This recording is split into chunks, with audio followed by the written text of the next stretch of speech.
Hearthstone coming up first. We saw it in the pre-show at the start. We're going to talk about it a little more. We got East Mountain High versus La Cueva High School, a matchup I'm excited to watch. Oh yeah, and just looking at the head-to-head, this is a New Mexico showdown. These players, these teams, and it's 3 versus 3 as well, which is another interesting thing. I've watched so much Hearthstone Constructed where it's just one player that has many decks going up against another player that has many decks, but now you make it even more interesting, adding more players into the mix. In La Cueva High School, their coach has been running their esports program for 5 years. He's collected a lot of state championships in that time, not just in one game, but across many different games. League of Legends, NBA 2K, Madden, Rocket League, Hearthstone. He pretty much has every single game that PlayVS offer in their competitions in his state championship book. Also coaches the boys soccer club, so he's very involved in multiple departments at his school. So La Cueva certainly have a passionate coach behind them, but is that enough to take down East Mountain High School? James, I want to know what you think. Who do you got here? Well, I mean, after talking them up so much, Jordy, I have to go with La Cueva. So many titles. I think they might have a PlayVS Cup title in their future as well. So give me La Cueva. All right, you got La Cueva. You know what? Give me East Mountain High. I think they'll take this one. I'm pointing the butt of my pen at you, not the actual point. We'll figure that one out as the show goes on. We'll see how the predictions go over the course of the day, James. I am excited to get this started. I believe that we are about ready, so I think we can throw it over to the casters. Let's throw to Raven and SOTTLE to begin Hearthstone.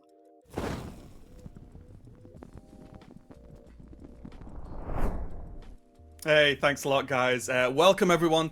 We are going to be covering the Hearthstone finals of the PlayVS Cup. 2 incredible high school teams based on their records so far. As you mentioned, of course, I'm Raven. Joining me is SOTTLE as usual. And what an honor, SOTTLE, at least for me, at least. This is such a cool event. It's so great. Like when I got told about it, it was awesome to hear about such an in-depth program, not only across Hearthstone but also just multiple esports for like such a robust high school program. It's such a cool event, and I'm excited to cast the finals.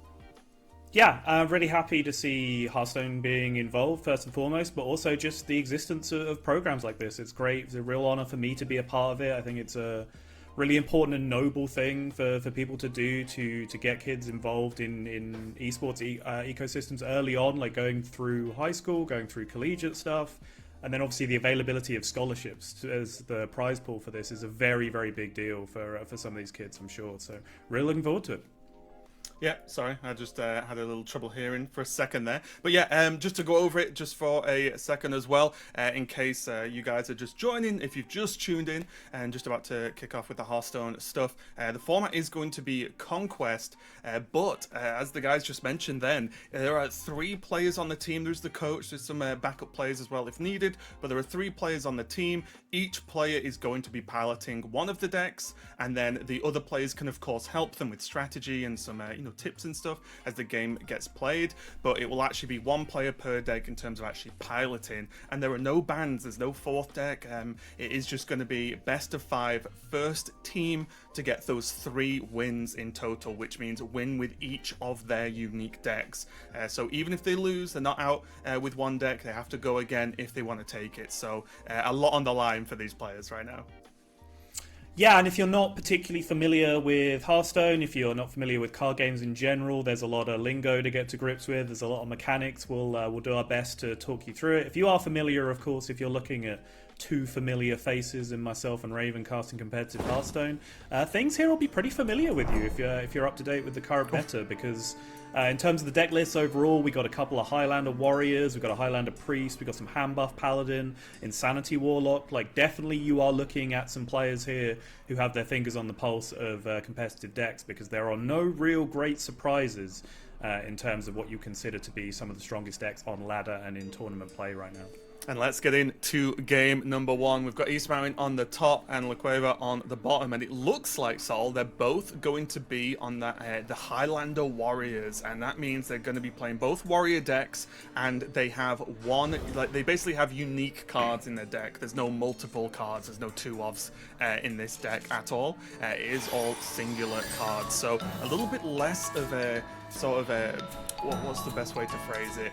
It's less of a cohesive, like guaranteed strategy in terms of your average curve, which you don't get by running one-offs of cards, but it does open up some extremely powerful cards.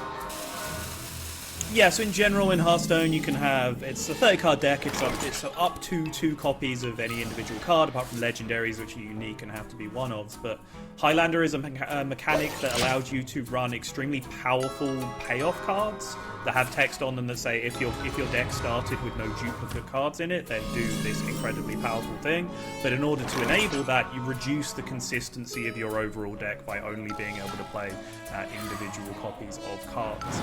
Decks that run this kind of thing tend to be a little more on the control side, a little bit on the slower side, because having reduced consistency is kind of punishing to something that wants to curve out early and be aggressive.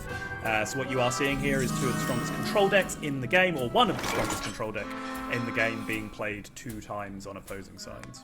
Yeah, and we are seeing this reinforced plating get hovered here and get played, so he's going to gain some armor for the Cueva and also use Excavate, which again, something this deck has more recently sort of jumped into, is focusing on a little bit more on some of the Excavate outcomes, where basically you get every time you Excavate, you get progressively stronger sort of bonus cards in your hand. The one in hand now being, I think, one of our favourites, SOTTLE, which is just a rock that you throw at your opponent and it deals 3 damage. Nice and simple.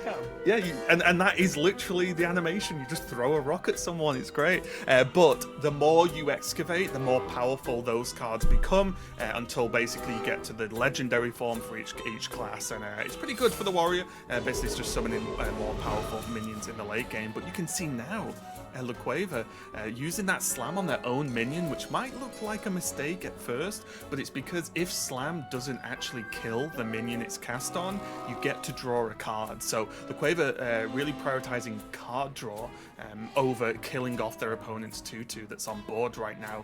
And to me, Sol, it just shows they have a good understanding of the matchup, because historically, control style mirrors have been more about saving resources, you know, really trying to prolong the game, whereas in the current sort of era of Hearthstone, this matchup is more race to your big win conditions and get there before your opponent does, because if they get there first, the game escalates out of control. Yeah, for sure. You want to be able to get your brand down, you want to be able to drop your Zilliax, and then you want to be able to follow that up with Inventor Boom, which will put massive amounts of pressure on your opponent, as well as massive amounts of damage, immediately face damage in a lot of positions. So you do want to be cycling through as aggressively as possible. There you see the brand being picked up from the ETC on the La Cueva side. ETC is a card that allows you to create a sideboard of 3 cards that you can pick one whenever you play ETC to add to your hand. A lot of people in these decks we're talking about, the Highlander decks, they'll use that to put second copies of powerful cards into that sideboard, so they can have access to a second copy without breaking the deck building requirements that go from the start of the game. But you can see here kind of a new development that I'm not sure how I feel about yet, where actually one of the big payoff cards of the deck is concealed within that ETC. Yeah, it's interesting, because it's one way, like, if you draw the ETC, you can force it into the hand, and it's kind of safe versus certain things, but it also isn't at the same time. It's a little bit odd, but we'll see how it pays off, because one of the problems that you can run into in this matchup is actually Boom Boss being played, which is going to shuffle some cards and start blowing up cards, not only on your opponent's board, but in their hand as well. And if, for example, if East Mountain did not respond, being able to just play their Bran as well to sort of just answer at the same time, if one of you is delayed in getting that Bran active, which both teams have active now, and that gets blown up, it can be a big problem. Really, really good draw for La Cueva. So again, if you're not familiar with what is happening now, this Deep Miner Bran is one of those payoff cards that I've been referring to earlier. This now means that any card that says Battle Cry on it, Battle Cry being a mechanic in Hearthstone that basically just means do something as you enter play, those effects are doubled for the rest of the game. It's unstoppable. You can kill the Bran, it does not matter. those effects will be doubled for the rest of the game. So that's why when you heard Raven talking about how like drawing cards and getting to your win conditions is important, that's part of the reason why. Because if one player gets access to this and the other one does not, it's going to be a very, very one-sided matchup. But good news for fans of a competitive environment. Both teams were able to drop the brand on curve, which means they are on relatively level footing right now. But I would argue that the Cueva has a small advantage just because they've been able to follow up that brand a little more effectively.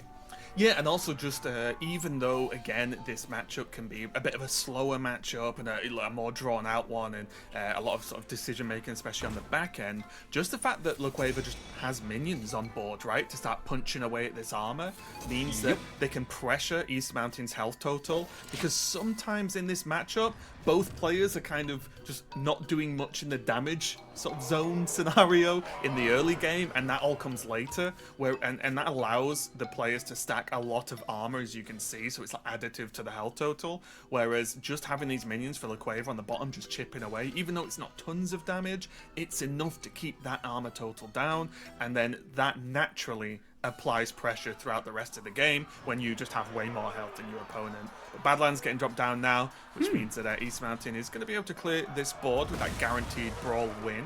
However, SOTTLE, like, what do you think of that? Like, was that a dangerous enough board to brawl away, or do you think that was more of a I need to start making armor as opposed to getting it chipped every single turn?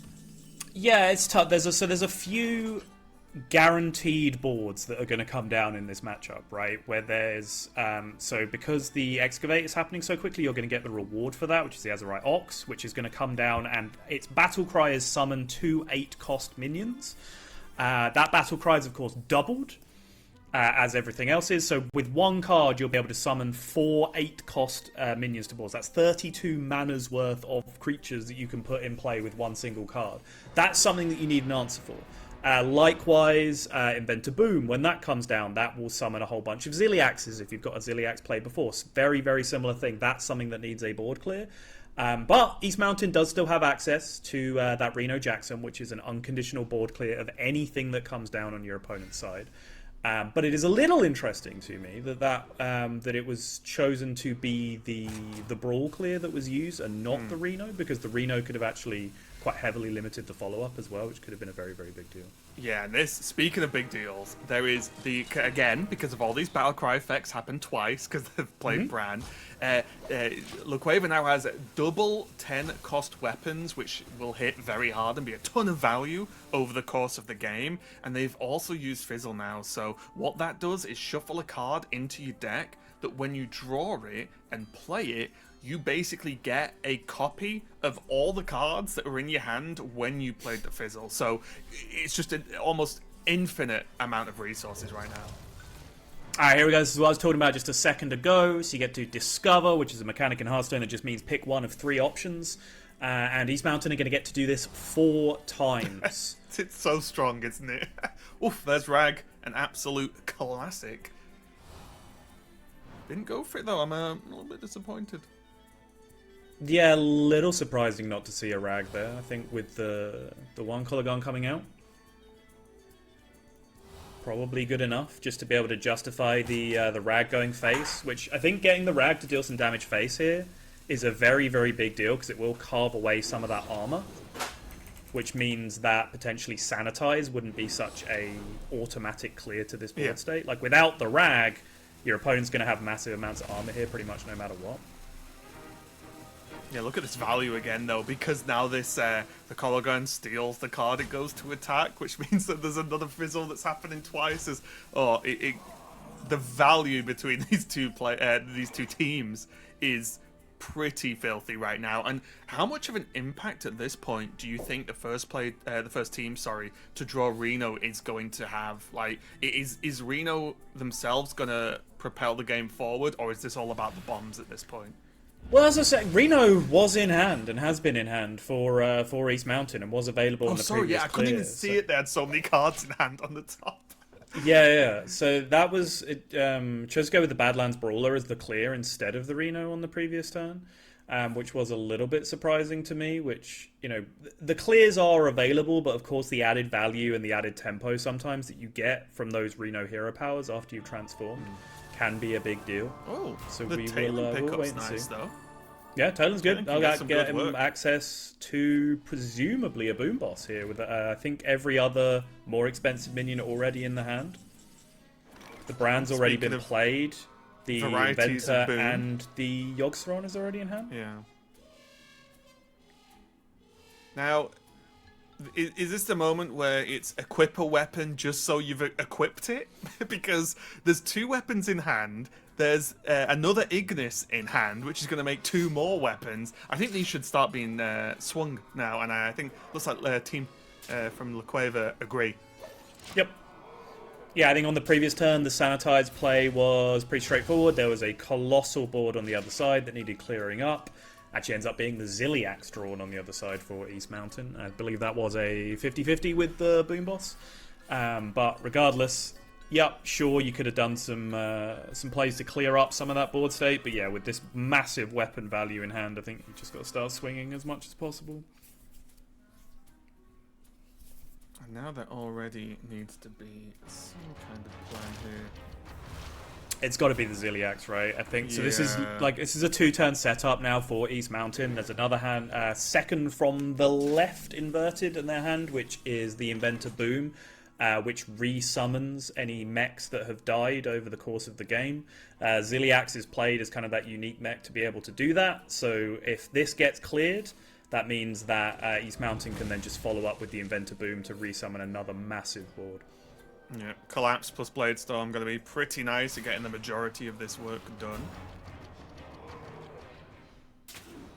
No, chooses not to go with the Aftershock here to clear that up. Just could have used the Aftershock and got 10 to go face with the weapon. Choosing just to chew away with it a little bit, I guess, wanting to make sure that they still have some clears available. But they do still have that Badlands Brawler on the far left, which will be able to clear up the Ziliax board if it comes back here from the Inventor Boom. So I would have liked to see just a bit of damage being pushed face here. Just capitalize on this massive health lead that you have right now. Yeah, I wonder if the view is just save a few more resources because there's so much damage and because there's such a massive health difference, and just say, I will just get there anyway, regardless, and just hold on to the Aftershock. But I guess it gets to the point where, like, there's not that many boards that get cleaned up by Aftershock soon, right? I guess Inventor Boom's going to come down and have something to say about that, though, as the new Ziliax hit the board and cause some havoc.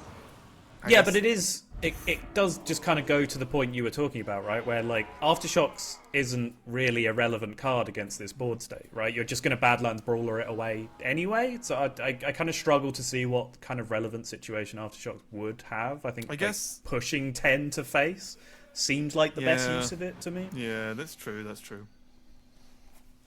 But having the Brawler just locked, loaded, ready to go, this is the opposite of the scenario we saw earlier, where East Mountain used their Brawler to clear... It was a threatening board, but not a truly dangerous board. But it wasn't this. Yes, no. whereas Cueva have their Brawler to deal with this push, which is normally, as you mentioned, what you save it for. And there's the snapshot, which that's the card... I don't want to harp on about it, but there is such a thing as too much value, right? Like, we're reaching a point where there is no world where Cueva gets through all of these cards and all of these weapons in hand but anyway. Is too much value something you can say to someone who plays Highlander Warrior? Think about it. No, it's a great point. It's a great point, well made, really. Yeah. But yeah, that snapshot that's just been drawn... Sorry, just to cut you, but because of the unique way that Badlands Brawler works with double battle cries, it's so it brawls the entire board. Everything gets thrown into a pit, and someone wins. It always wins because that's what it says on the text. And then because the battle cry goes off twice, it does it again and kills all the reborn stuff as well. So it really is the absolute perfect answer to that board state with all of the reborn Ziliaxes that come down. Yeah, and I guess, going back, was this also the flip side where, because East Mountain used the Brawler, is this now they have to hold Reno to use it on the opponent's boom turn because they don't have the way? They don't have the Brawler. Okay. Oh, okay, there's the TNT. I'm ready. Oh, it's disgusting. East Mountain is going to need several of these to come off the top here for La Cueva. So what each of those cards do, there's 6 of them now shuffled into La Cueva's deck. Every time one of them is drawn, a card will blow up on the board, in the hand, and in the deck for La Cueva. So each one that is drawn will just destroy 3 cards total for La Cueva. Incredibly powerful as a win condition, especially in slow matchups like this. But of course, there is a little bit of a roll of the dice as to if and when and how many of them you do end up drawing. Yeah, immune on the attack's going to be pretty nice there, honestly. Ooh, okay. Yeah, Magtheridon. you know what? I'll take 4 extra damage to face, thank you. That I wasn't planning on having this turn. That's what La Cueva must be thinking right now. Yep. Yeah, look at this. Well, 7 extra damage to face, right? Because technically the Magtheridon's hitting face as well. Yeah, with the, yeah, with true, the 3 true. damage. But look at this, 74 health on La Cueva's side, and 19 on East Mountain. Now, do not get me wrong. If you're a bit newer to card games, health doesn't really matter most of the time until you're on 0, right? Like, you know, you can win on 1 health, but it has an impact in the game. And right now, it means that La Cueva can play a little bit more free and a little bit more pressure against East Mountain, because East Mountain are definitely on the defensive right now, and they really need to hope those bombs start going off soon. And I just want to mention, I was talking about this earlier when we were looking at the deck list preparing for this. It is a slightly unusual ETC make. Oh, unusual isn't necessarily the right word because it's a common ETC setup, but it's not one that I'm a huge fan of. I don't think it really gives you SOTTLE doesn't like it, therefore it's wrong, basically. Correct, yes. That's exactly the point I'm making. But I just kind of felt it there, right? Where the ETC came down, I was just looking at the options and thinking, I don't really like any of these options right now. You know? The boom boss is lost though. That is huge. So you just saw one of those bombs got drawn. A card got blown up in hand and a card got blown up in deck. And the card that got blown up in deck was the other boom boss on the other side that would be able to shuffle those same cards back into the opponent's deck.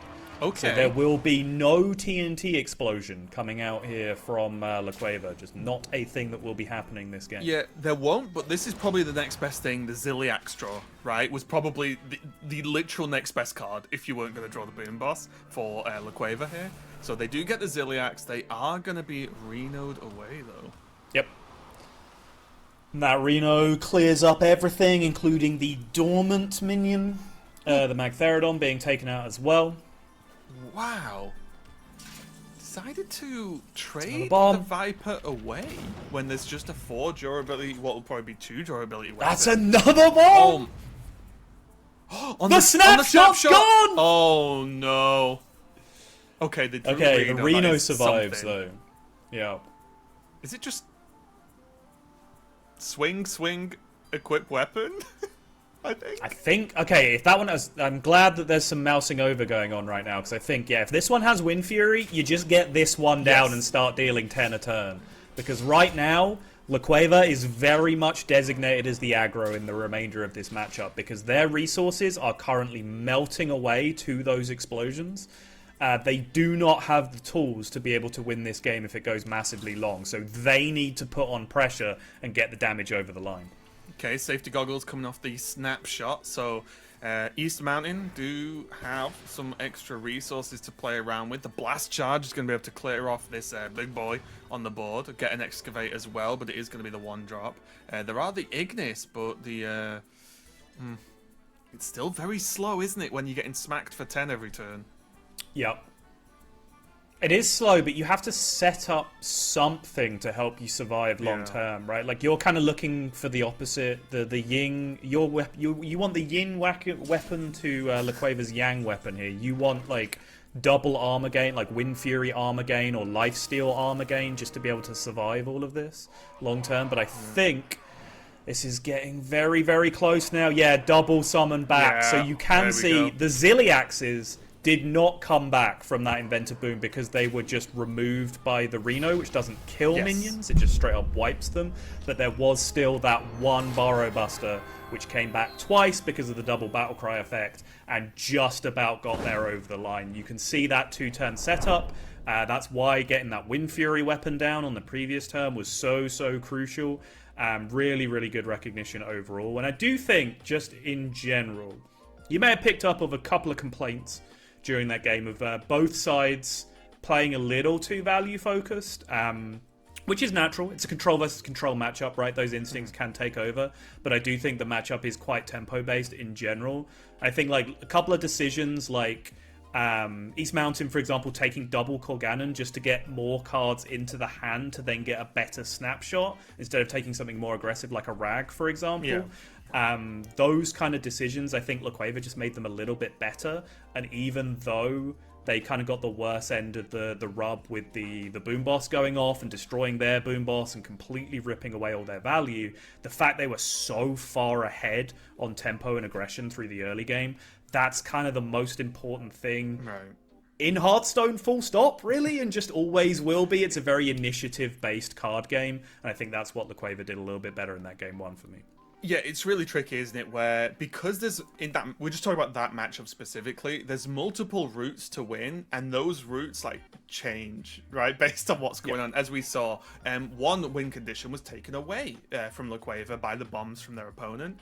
However, even with those TNTs like going off and deleting cards from the hand and the deck, if you just create tons of 10-cost weapons that hit for 1 million over the course of a few turns, well, it's unlikely the bombs are going to destroy them all. So that was kind of, potentially the plan. And that I did feel like for the most of the game, they were that sort of half step ahead, which can happen in these mirrors where one team, in this instance, as opposed to player, does just get that slight edge. And then as long as you can keep hold of it, that's the difference often, when these teams are pretty evenly matched. Because, I mean, as the teams are getting ready for game 2, I think their runs through this league sort of / knockout stage as well have been incredible. We were looking at it before, we came on to cast this. And the both teams kind of just beat everyone else. I know that sounds silly because they're in the finals, but their records were ridiculous, like absurd, of like what 80-90% win rate records across obviously multiple matches throughout the league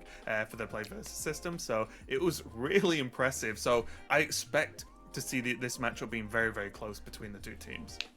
Yeah, regular season, I think East Mountain in particular have an incredible record. 9-0 in match score, but then also 27-1 in game score, which means they won 8 matches 3-0, straight sweeps in Conquest, which are rare-ish, and then one series was won 3-1 as well. So that is an incredible level of dominance through the regular season. Then when it came to playoffs, a little bit closer overall. Still 3-0 match record through the playoffs, but they did at least lose twice as many games in those 3 matches in playoffs as they did in the entire regular season. So sure, LaQueva put up a pretty solid record as well, but it certainly looked like East Mountain were the more dominant team coming into this, but they are going to have to now fight from behind, having lost that Warrior Mirror in the opener. Yeah, and just to remind you, because this format might take you by surprise a little bit, each team has got 3 different classes. So we just saw both teams' warriors there, and they have to win with each class once. Is how it works. So as an example now, LaQueva cannot queue their warrior. Their player who's a piloting warrior, they're at least piloting done for the day. They've done their job. They've won their game. They can still help out their teammates, of course, but it means that it'll be a different class from LaQueva. And then East Mountain, they will be able to re-queue the warrior because it lost. Or they can change to any of the other classes as well. They don't have to stick on warrior. They can queue any of the others as long as by the end of the match, at least if it goes in their favor, they have won once with each class. So we will definitely not be seeing a warrior mirror again because it cannot happen. But we'll be interested to see if they're going to re-queue the warrior or if the pilot's going to take a bit of a break and say, you know what, someone else take the next one. I'll jump in a little bit later on. Yeah, and those remaining decks that we have, so we have on LaQueva's side, they have the Warrior that they have won with, so via Conquest, that deck is now out of the series, and so left to win with, they have a hand buff Paladin, which certainly at most ranks reporting across the spread on like Hearthstone ladder. Hand buff Paladin is the best deck in the game, just in terms of average win rate.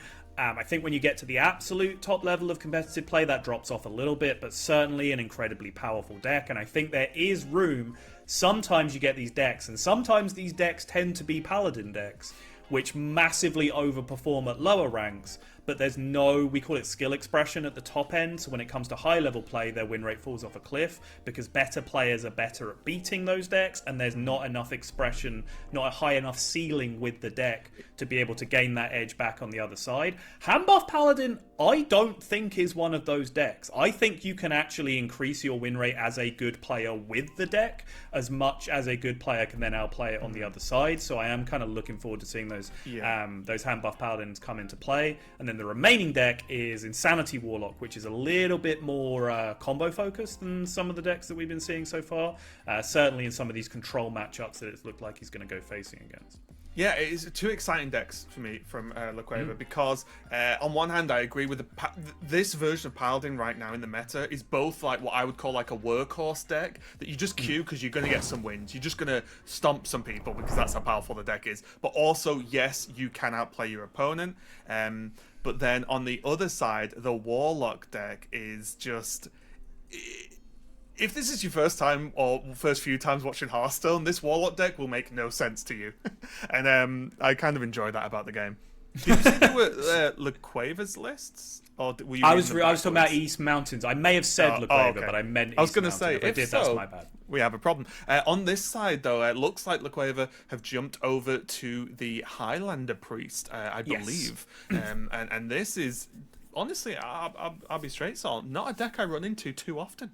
On ladder, at least. No, so we're going to have to get in a little bit into Conquest as a format and how it works here, because there are such a thing as good and bad wins in Conquest. Not all wins are created equal, and game score does not always tell the full story of how ahead you are in the series. The fact that is the warrior that's lost game one for East Mountain is not the end of the world, because this Highlander Priest was pretty much always going to beat that warrior anyway. This is why Highlander Priest exists. It's kind of the king of the Highlander decks when it comes down to that point. It's the apex predator of slow, greedy control, just being able to stabilize and close out games. But now that warrior isn't there for this priest to prey on, and instead it's going up against decks that actually have much stronger matchups against it. So even though La Cueva here is nominally in the lead with a 1-0 lead, the way the remaining matchups break down means that East Mountain is actually not that big of an underdog right now, if not possibly even a small favourite with the way that the matchups could pan out. Yeah, and just to reiterate, as we're seeing two new classes now, Warlock on the top, Priest on the bottom, and I just see some questions in the chat.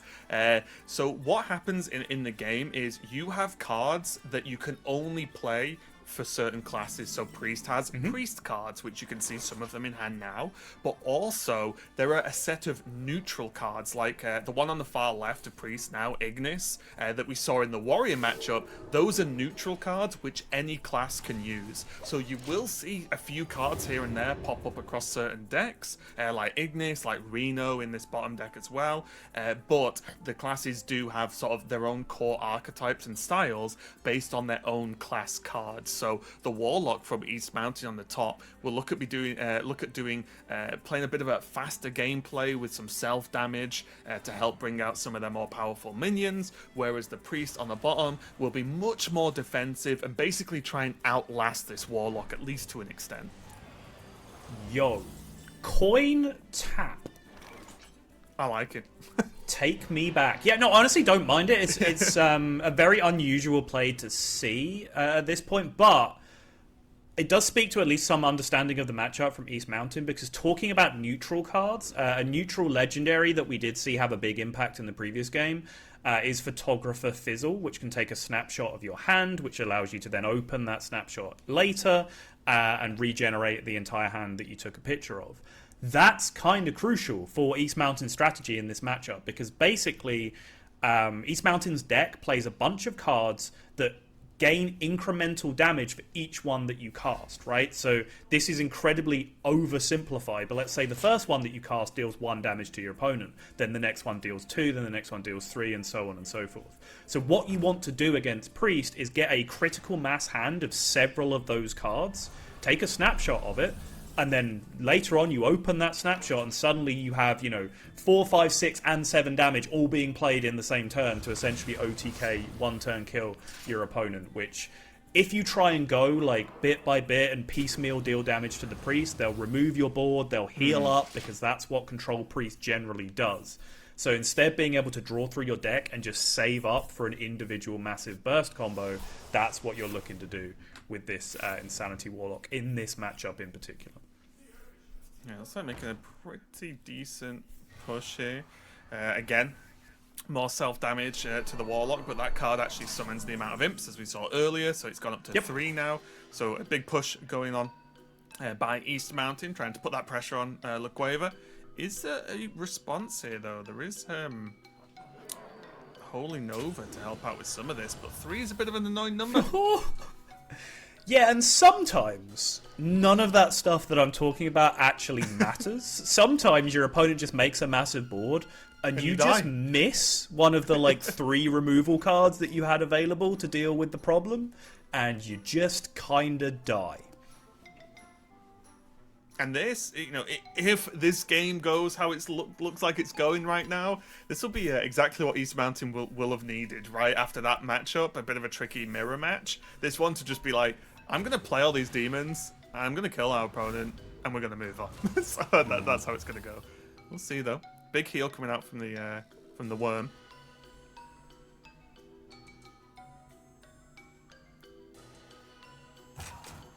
I do think this Warlock deck is fascinating at the moment because it is so weird. Like, to start playing it feels very odd.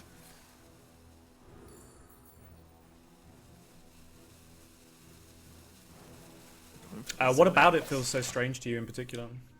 Just the Warlock's always done self-damage, but I feel like they've never really benefited like they do, and then they have like self-fatigue burn damage, which this is lethal, by the way, just for our dear viewers while we're talking things through.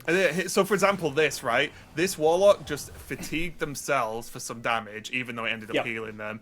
And the amount of damage the Warlock takes, their opponent takes. And that's just a very unique mechanic in Hearthstone, as you said, as East Mountain even up the match 1-1 with a very quick retaliation with this Warlock.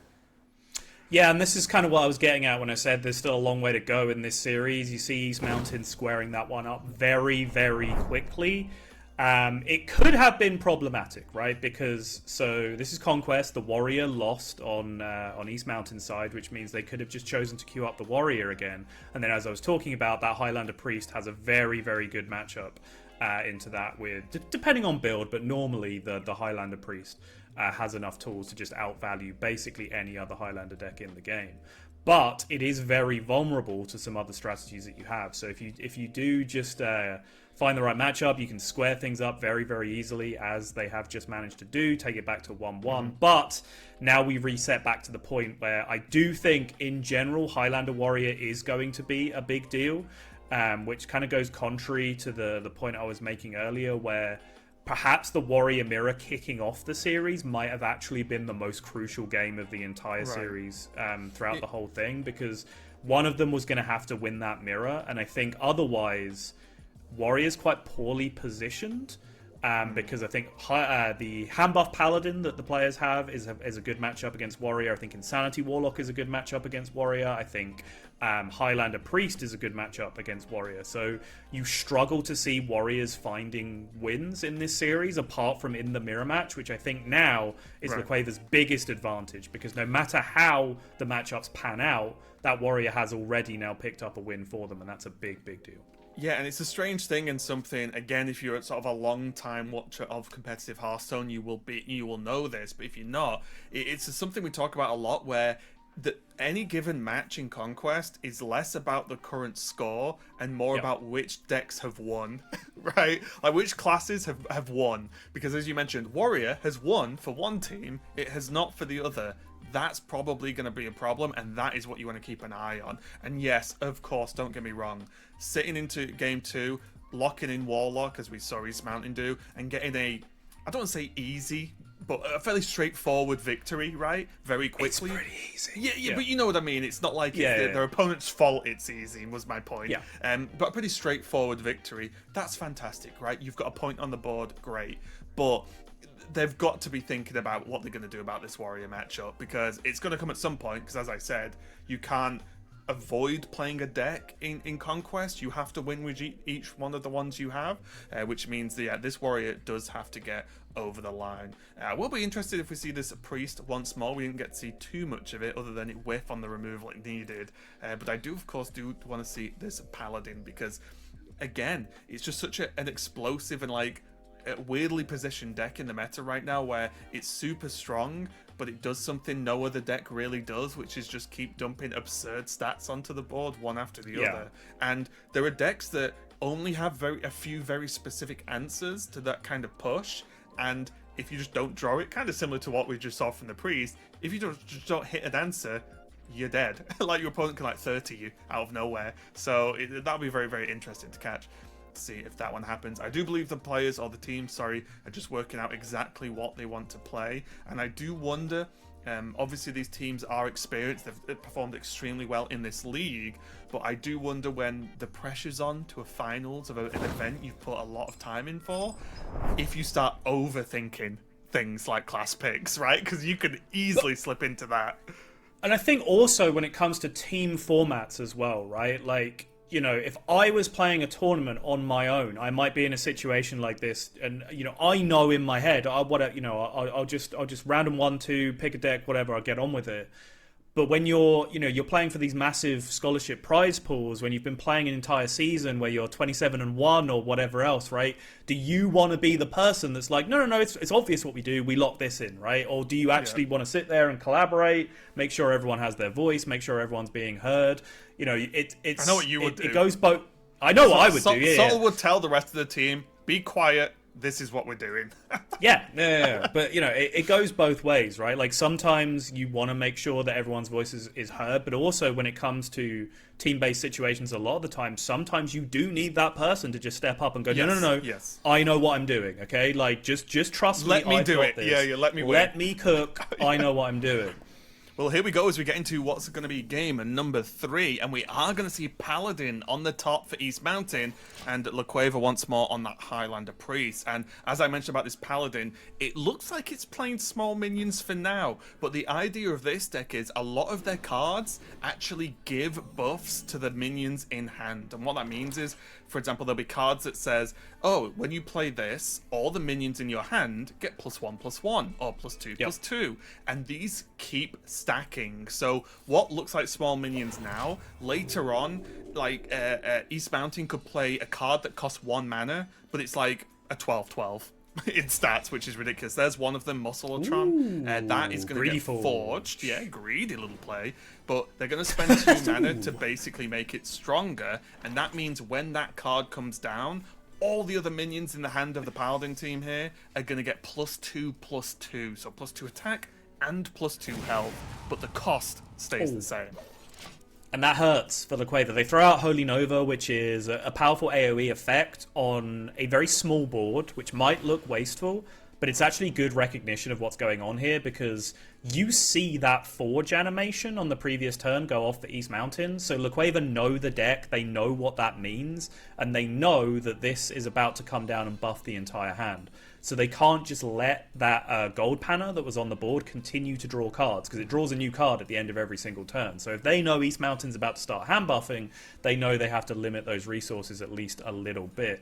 If Cueva are really looking for good news here, the silver lining is that the weapon has not been drawn for East Mountain, because that is the persistent source of hand buffing. It has 3 charges, and every time you swing it, it buffs your entire hand. So that's what really starts to make the stats massive in hand if you can get it rolling. That has not been found yet, so Cueva might just find this a little bit manageable. But as Raven was saying earlier, what this Paladin deck does so effectively is just keep on pumping out stats over and over. And if we get into that position that we saw very quickly in the previous game, where the priest whiffs on 1 removal, the paladin is just going to kill you with charge damage from hand on top of everything else that's coming in.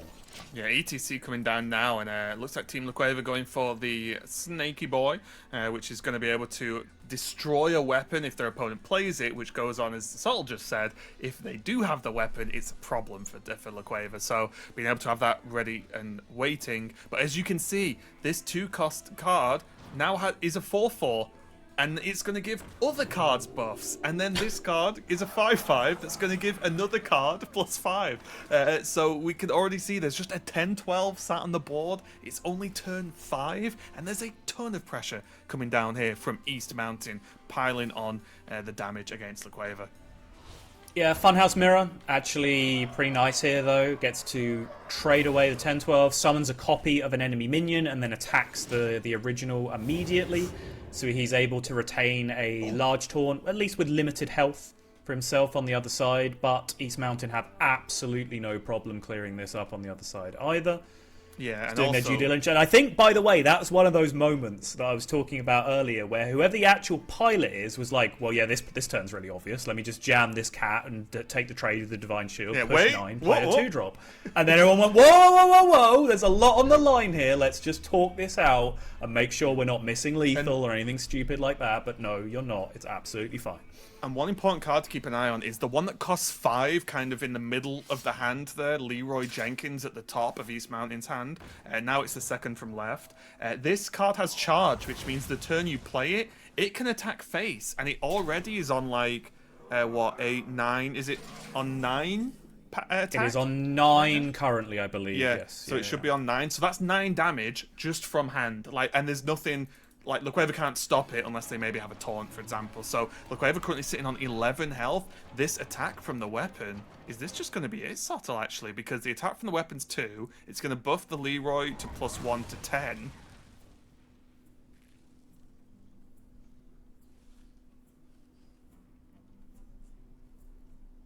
And they can't coin heal.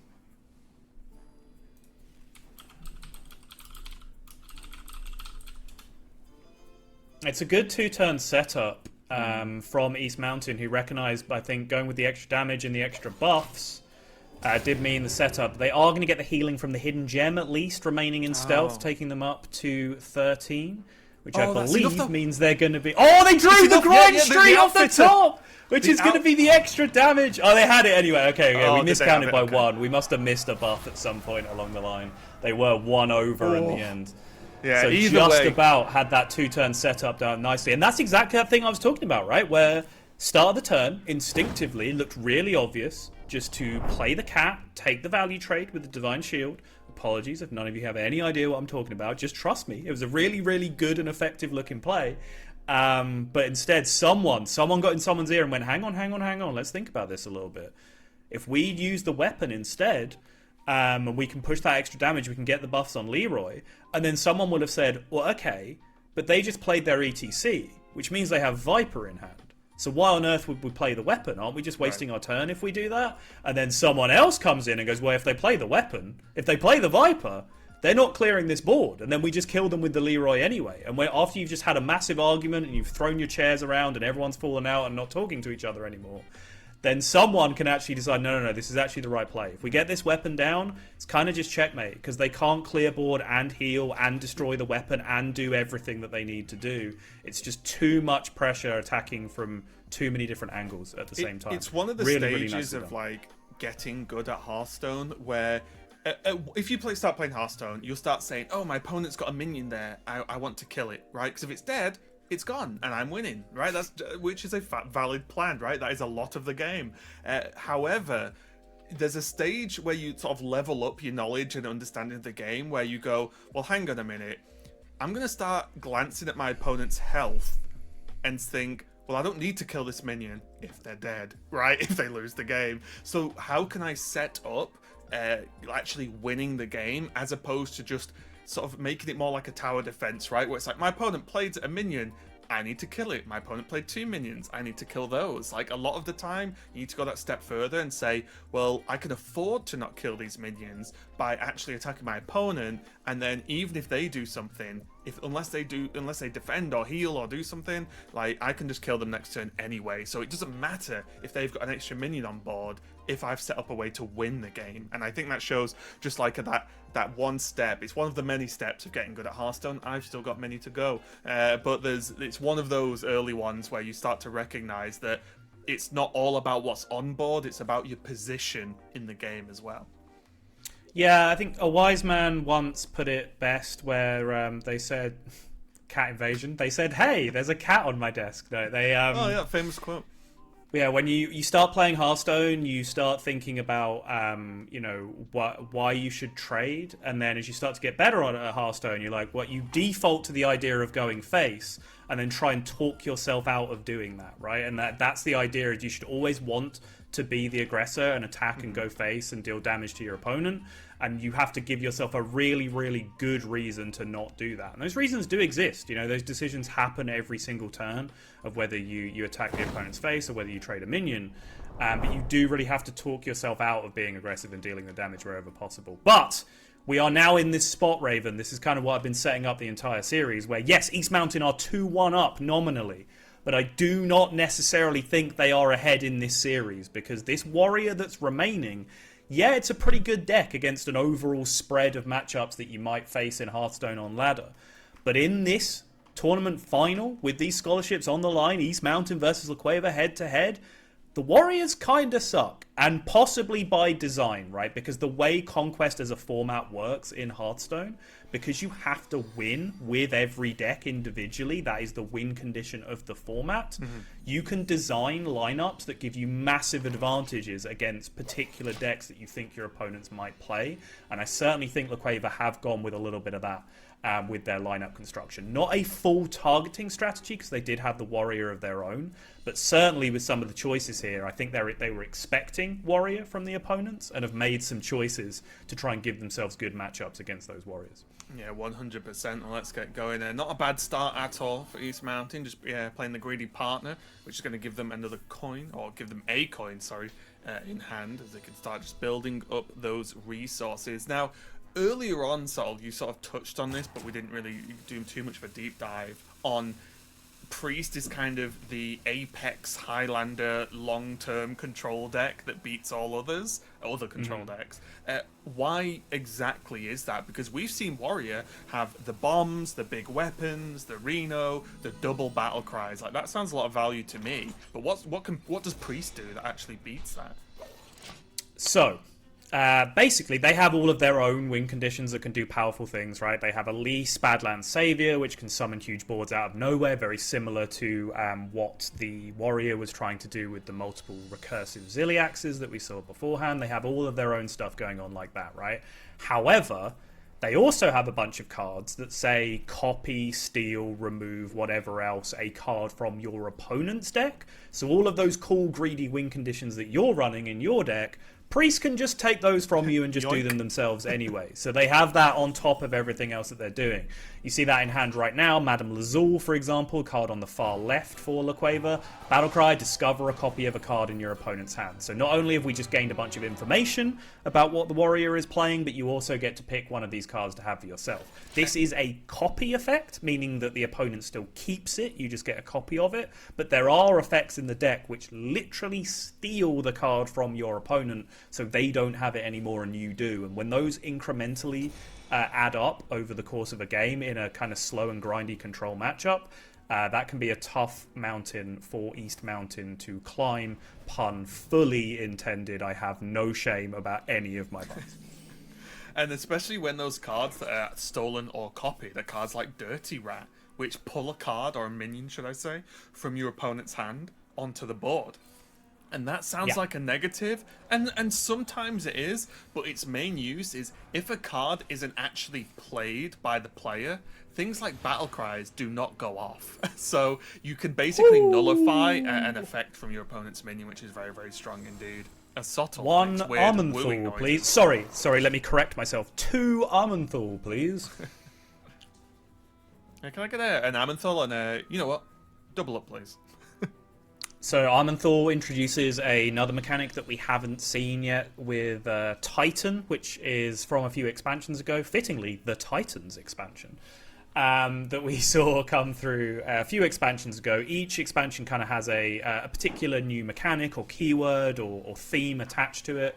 In this case, it was this new type of minion called Titans, which don't attack directly, but in place of attack, they have one of 3 specific abilities that they can activate, and they tend to be very powerful game-winning effects, particularly if they get to last more than one turn and use more than one of them. Armenthal is probably one of the more control-focused versions of those cards, as Priest is generally quite a controlling class a lot of the time.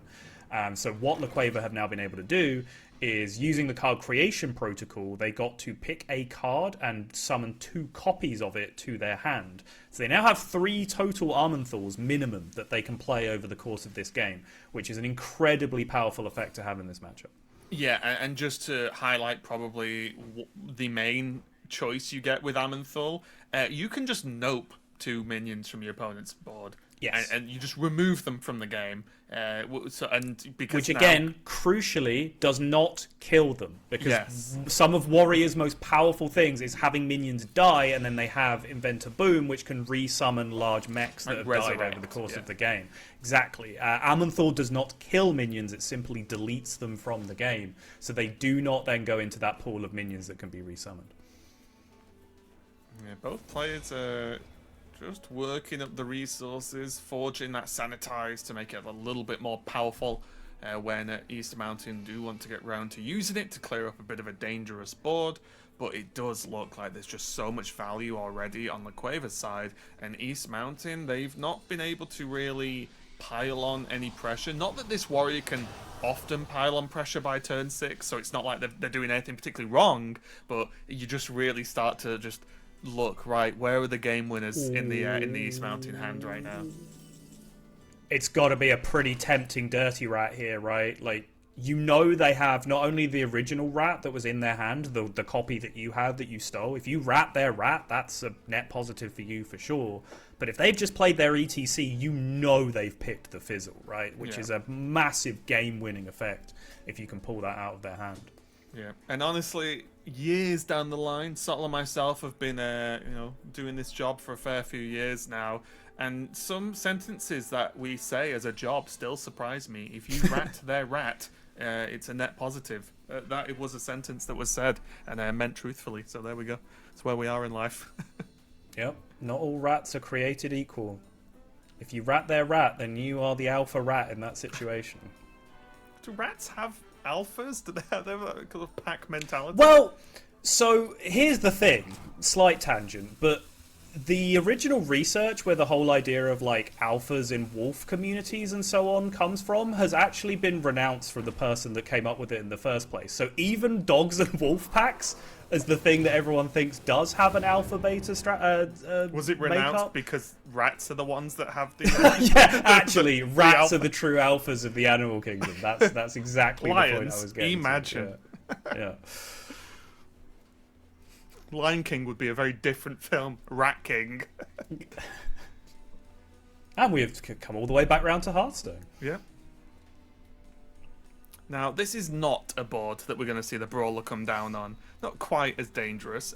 The funny-looking card in the middle is what's called a location. We've not really talked too much about them. And they are not minions. They're basically like items, kind of, that you have. You can use their effect twice. But they are not minions, so they can't be attacked or really removed from the game outside of there's a card also that let you do that specifically, but in general you can't attack them. If Brawl or this thing that clears the board comes down, the location in the middle just sits there and sort of says nice one, good try. So they are safe, which means there's basically one less minion on board for East Mountain to worry about right now. But here comes the big Ziliax, starting to just get that hopefully for East Mountain in the death pool right now. Nope. Yeah. Oh, well, it can't be targeted, right? It can't be targeted by spells or hero powers. Oh, sorry, a Titan ability is neither of those things. Of course, yeah. Shows how often I play Priest. I just forgot about that interaction. But yeah, I mean, there's a couple of mechanics we can go through there real quick. The Ziliax in general, we've talked about it a lot. We haven't really explained how the card works. Ziliax is kind of a build a card effect that was released into Hearthstone in the most recent expansion, where it has a whole bunch of different modules. So each module has an effect and a cost, and you can choose any 2 of them and then put them together, and that makes the Ziliax that you then play in your deck, right? So in that example from the Warrior, It is the virus module and the perfect module, which means it's an 8-cost Ziliax, because that's a 3-cost module plus a 5-cost module. And it's basically every keyword in Hearthstone just ends up being stacked on top of each other. It does everything, but you pay a lot of mana for it. Is how it works, yeah. Which mechanics does that Ziliax have? Yes, is the basic answer. With one of them being elusive, which is what Raven was alluding to there. Elusive means that you cannot target a minion with spells or hero powers, but as I then countered, the Aman'Thul Titan ability is neither of those things. Secondly, it also has the mechanic Reborn on it, which means when it dies, it just comes back to life. But as we discussed earlier, Aman'Thul does not kill things. It just absolutely deletes them from the game, so the Reborn effect does not even go off. Yeah, we do see the Aman'Thul get cleaned up there, but there's another one in hand, as and when La Cueva want it. There's still the Dirty Rat, which I'm a little bit surprised hasn't come out to play yet. Do you think with no Melia there's a world?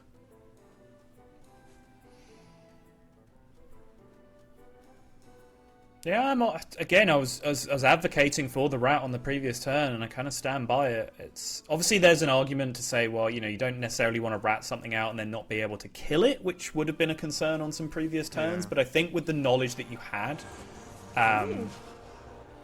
of the opponent's hand specifically, where you definitely knew that the rat was in there, and you have I don't know 90% certainty that there was a fizzle in there at that point with the pick being taken. I think I would have liked to see it come down here already, but La Cueva's just going to continue playing some threats here. Yeah, and what you saw then was one of the other Aman'Thul abilities, which is instead of noping 2 cards, you basically get to just pick a threat and summon it to the board. Yes. Without going into details. Okay. That's basically what it does. There's the Dirty Rat from East Mountain. And this is going to be a very nice clear. Removes the Yogg-Saron, which was summoned from the Rat, which is another Titan, which is incredibly powerful. So that went, honestly, about as well as it could go for East Mountain for the Dirty Rat clear.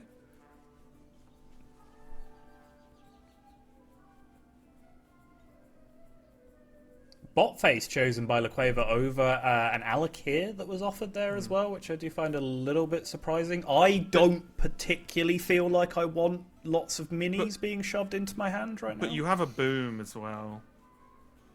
That is true. They did yoink a boom at one point, so... I take your point. Yeah. Oh, and there you go. Your point is valid. Dirty Rat 1 basically going to remove that brawler from the game, so that whole big board clear where that 4/4 always wins the sort of brawl, it's just gone. Next Dirty Rat's going to come down and get rid of Fizzle. So 2 huge value pieces for Team East Mountain have just been negated from the game, and that is a problem.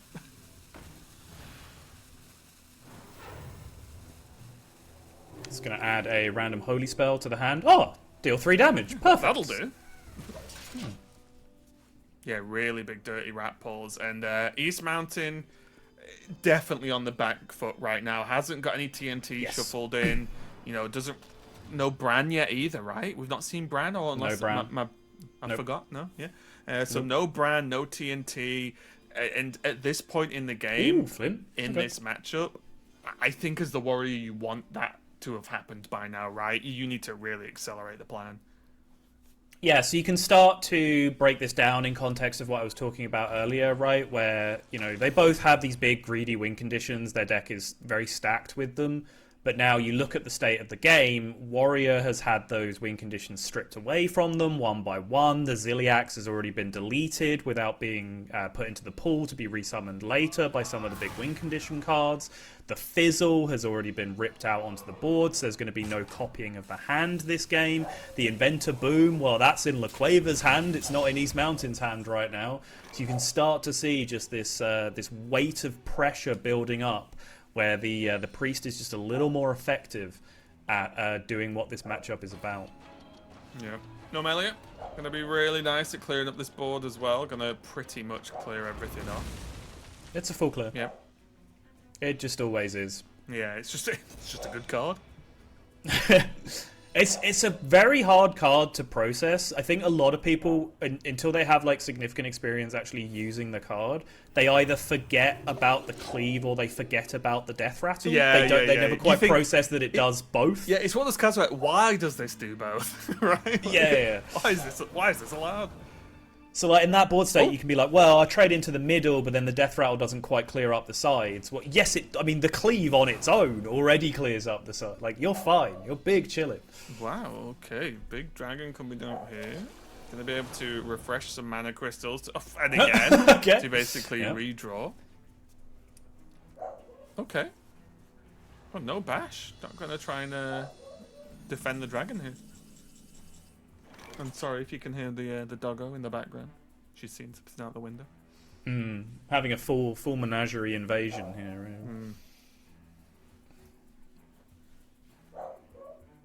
Oh, one mana bottled shade leaf. Yeah. Disgusting clear. I feel like this could have been a good time for the... Ooh, okay, Elise, nice. Could have been a good time for the bot face there, just because we actually had hand space to be able to get those minis chucked into our hand a little bit, which would have been nice. I was even thinking about the Reno for a second, but I can't remember whether the boom was stolen or copied. I believe it's just a copy. I think the boom is still present somewhere. Which is fair. mounted Which in is the deck then as well. sure keep the Reno in hand, right? It's like, But you did delete the Ziliax without it being killed. Oh, so true. Yeah, there's not that much the Inventor threat. Boom on the other side actually is not all that effective. You can still get the Burrow Buster going on in there, but TNT. Dynamite. dynamite. Yeah.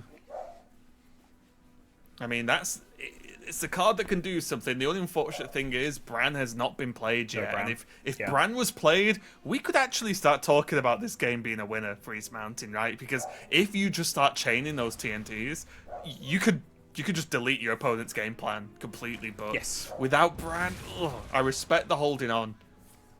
I'm not sure exactly how many cards are left for East Mountain, but it's still too many, I would say, in their opinion. Here comes Elise, though. Gonna start Here comes filling up the board. Elise, yeah. There is still another Armenthal. raw copy of Armenthal in the deck. Yep, there it is. there's the So we Ziliax. can now activate a Titan ability as well. But with the board full, some of those Titan abilities are not particularly useful. I think you might just want to use one of them anyway, just to get the legendary shoved in your hand, honestly.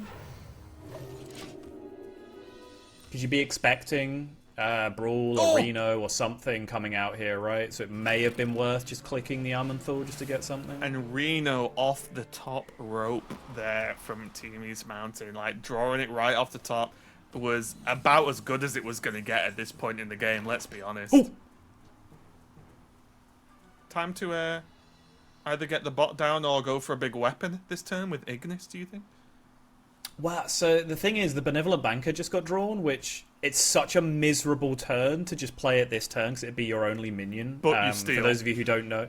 But yeah, for those of you who don't know, the turn after your opponent plays Reno and clears the board like this weird like sand swept effect on the other side means that you can only play one total minion. You can only use one board space for that immediate turn after the Reno. But that Benevolent Banker, strictly on the turn where you draw it, it's a mechanic called Quick Draw in Hearthstone, you can actually use it to steal a card from your opponent's deck, which, as mentioned, very, very powerful in this particular. And we can see, because there's Bran still in the deck, right? Like, it would be a big deal. Oh, we've got 2 window shopper minis from that. Okay. Oh, Armenthal. Again! It's back! That's, what, 4 this game? Yes, yeah. One was from Elise. Two copied from the creation, 1 summoned from Elise, and the natural one has been drawn. Just so we're all on the same page, by the way, Benevolent Banker is spells only, so cannot get access to the Prime. Thalan. Worth a little look. There's a boom in hand. There's the shoppers minis. Sure. Well, not less than one, is though. effect, So yeah. It's right. Oh, what? Wait, did they just get double Demon Hunter mini? That's kind of sick. Yeah. I also just lose... One of the difficulties in commentating this kind of matchup with Priest especially is it's very difficult to keep track of what's been created and what's not, and what's actually in the deck, because both, especially this matchup, both players play similar neutral cards, so it can be a little bit tricky. Ooh, Double Mage Secret, okay. So this is a weird card. So we have to go several layers deep here. The bot phase gives you 2 minis in your hand. Miniaturize is a mechanic from the newest expansion as well. Where you play a card, it puts a 1/1 copy with the same effect, essentially with the same card text on it, into your hand. That card is designed for Demon Hunter, which has access to a bunch of demons, unsurprisingly. It allows you to discover a demon from a fairly wide pool and then get a copy of it with the same cost and size as the original minion, in this case a 1-mana 1/1. But because Priest doesn't have any minions in their class, as Raven was talking about earlier, you only get to look at the neutral minions because you're not allowed to discover things from outside of your class. So that's why you just kept seeing the same 2 options come up over and over again. And then an absolute staple of Hearthstone since day one, Tyrion Vordring. When that guy dies, he's going to basically auto-equip a 5-attack weapon to Team Cueva to be able to swing a few times and deal a ton of damage. So Tyrion, even though may not look threatening as an 8/8, will actually put a lot of pressure on this, even with this Blaze, so I'm going to be able to clear it up, because I do not see a Viper in East Mountain's hand, which means there's no way to kill off the weapon right now. The old Ashbringer. Perfect hero power, though, to be able to clear this up with Bladestorm. Bladestorm just deals 1 damage repeatedly until something dies. So with all of those 1/1s in play, kind of irritating for East Mountain to deal with, because Bladestorm would have just gone off once, killed the 1/1s, and gone, okay, we've killed something, we stop going now. But the hero power was actually able to clear up all of the 1/1s, which then allowed the Bladestorm to take care of the Tyrion problem. But you can take care of the Tyrion problem. There is still a laundry list of about 9 other problems that East Mountain are encountering right now. Kolaghan not really as good because there's no minions on the board for him to rush into. Ugh. Just not the best, eh? Not the best at all, option-wise. Again, East Mountain still just waiting and waiting for this Bran. Oh, Shadow Word Ruin drawn. It was a pretty easy Reno as the turn started, but now with Shadow Word Ruin picked up, we can just clear that up. There comes the Viper out of the deck. Thunderbringer summons a beast from your deck on Death Rattle, which is actually kind of a drawback for East Mountain right now, because that Viper would be quite useful to just destroy this massive weapon on the other side.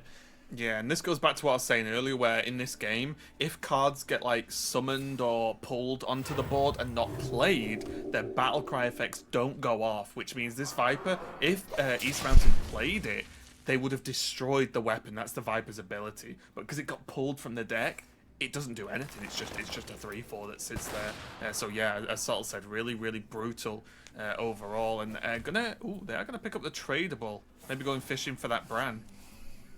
Got Jordy desperately holding on, trying to get this Deep Miner Bran down. Yeah, just drawing as many cards as physically possible. They've here. definitely had the rough end of the stick here, right? Just Bran being so deep. And this is kind of the problem with the deck sometimes, is like Bran has such an impact on the power level of the deck. If it's one of your bottom cards, it can be very tough to actually pull out wins.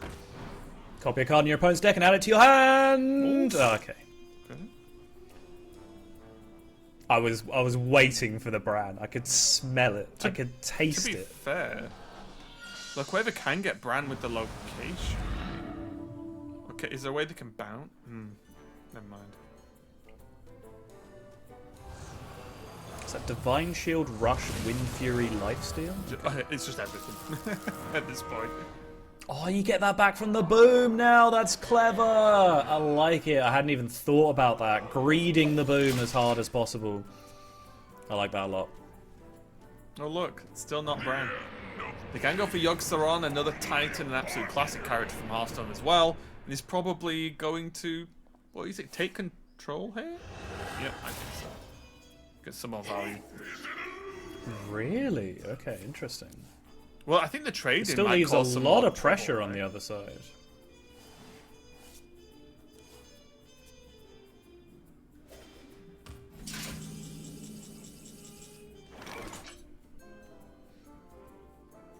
mean, you can just Reno and push here now. I think and if your so. opponent is... See, here's the problem, right? Because now, because there's still so much pressure left up on Cueva's board, if East Mountain draw Bran off the top this turn, they can't even really play it. It costs 8. Yeah.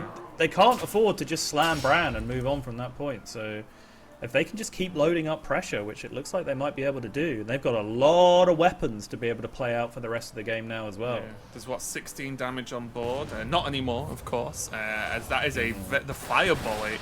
Very nice pickup, honestly. That is, again, we've not really touched on this, but Reno's hero power basically shoots bullets for 2 mana, but the type of bullet changes randomly each turn, and they do different things. So for example, you can discover a spell, the bullet can like deal 2 damage and then deal 1 to the board, which is what East Mountain just had. But what bullet you get is effectively random, outside of you can't get repeats, right? You can't get the same bullet twice in a row. But other than that, it was just a very fortunate way, because otherwise they might have struggled a little bit to clear that board.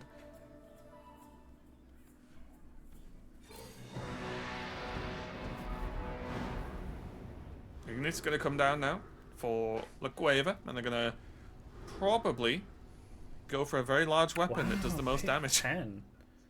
Yeah, interesting. I was kind of wondering about a 5 there, just because the rest of the turn is not all that powerful. Right. Like, you don't really have a lot And else they have to another do. Ignis. So, yeah, they have another Ignis, exactly.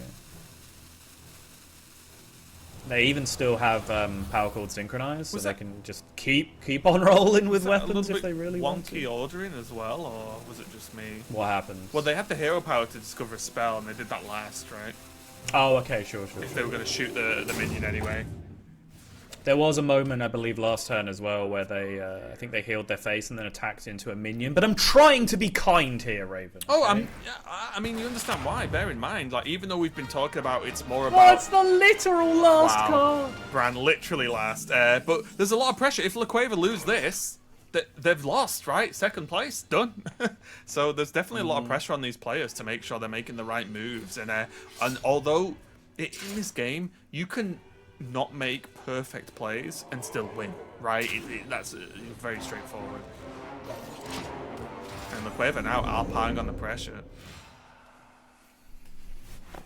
They're like, oh, okay.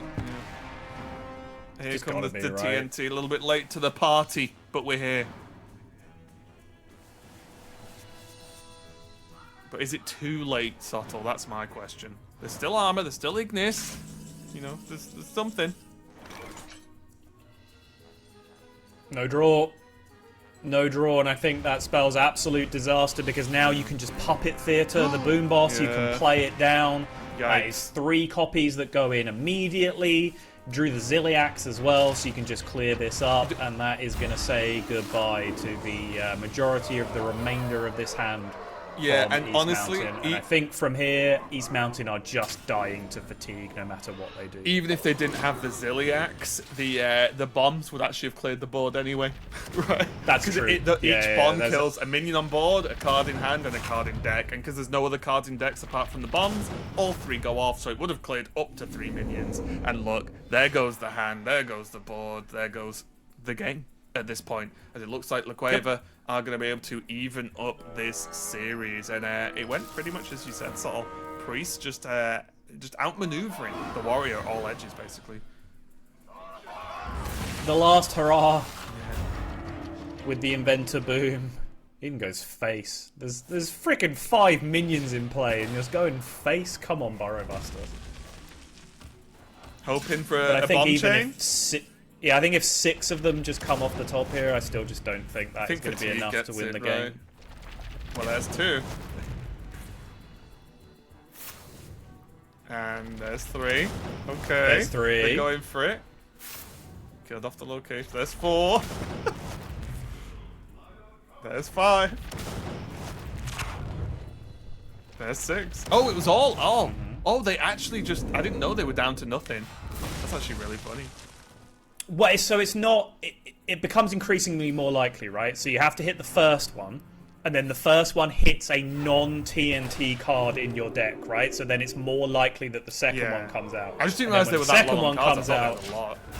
Right. And then when the second one comes out, it hits another non-TNT card in your deck, so it becomes incredibly likely that you're going to hit the third one, and so on and so forth. But those first 1 or 2 draws, that's where it can actually become just a little bit sketchy. And the spell options are horrendous. Yep. Those were not the spells you want. East Mountain fight until the end here, but it doesn't look like it's going to be enough.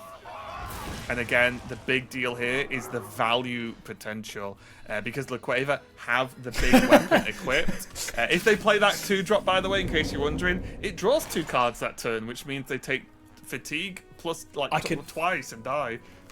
I could almost hear the argument though of whoever had the map, like, but come on, look, we're dead anyway. We're dead 100% of the time. Like, let's just play it and be over with. Yeah, lesser Spellstone.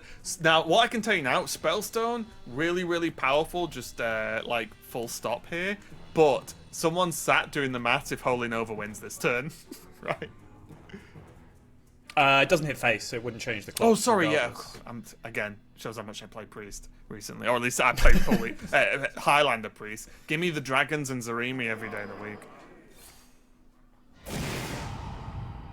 Gonna use it to heal themselves and heal their own minion up. Means like it's a little bit more defensive. Not that it matters, because this is... Hey! Oh, no! Enter too quickly! That's so funny. Oh, imagine it mattering. Oh, come on. It never. To be fair, the last few turns of the game pretty much did not matter at that point. But both teams just playing till the ultimate out. La Cueva, though, are going to even it up. And just like we predicted, this warrior is proving to be a bit of a problem for East Mountain getting it over the line. It struggled. Now the Priest is gone, but I believe there is it Rogue that's left? It's Excavate Rogue, yeah. Rogue, isn't it? So that's going to be a spicy one to finish off this series, but great job so far for both teams. I expect nothing less for the 2 teams that have come this far in the competition to take us all the way into the final game of the series. Regardless of everything that's happened up until this point from way back when the competition started, it comes down to this last game, SOTTLE. I feel like the pressure on both teams is about as high as it can get, but I want to ask you, what do you think the pressure's like for the player who is piloting the warrior? Because they have had a bad day, let's be honest. It's not been going too well, and also, although it's a team effort, the teammates can talk and suggest plays.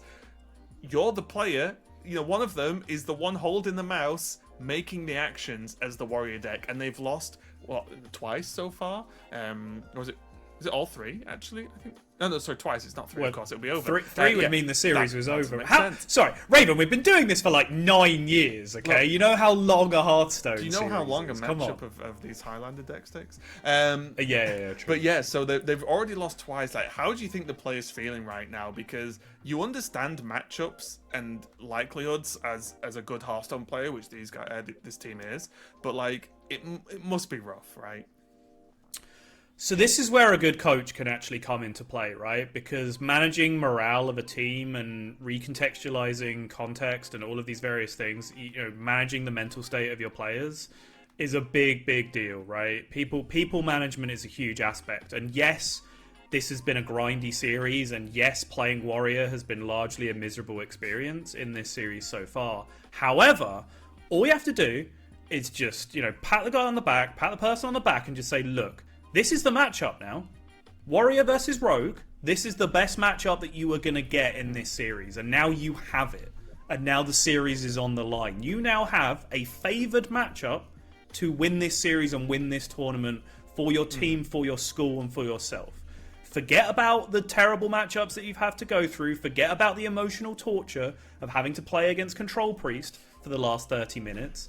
You reset, you go again, and this is one game of Hearthstone with everything on the line, and before a card is drawn, you are favoured. Yeah. You brought Warrior, you're on Warrior, time to show everyone why you are on Warrior and win this game of Hearthstone.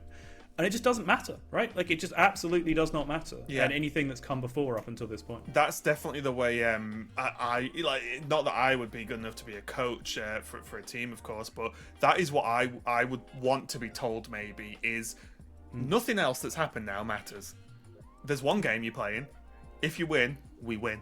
Done. None of the rest matters anymore. It is completely unimportant.